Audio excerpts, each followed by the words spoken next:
உங்களுக்கு ஒரு தேவன் இருக்கிறார். அவர் உங்களுக்கு தகப்பனாக இருக்கிறார்.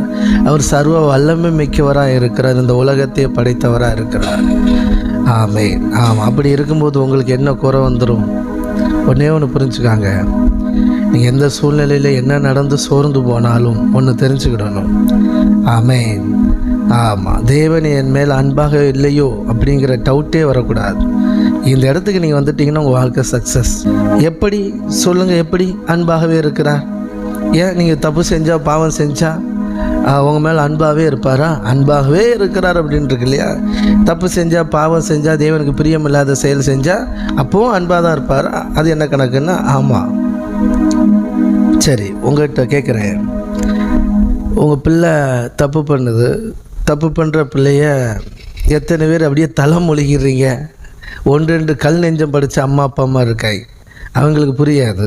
அவங்க அப்படித்தான்.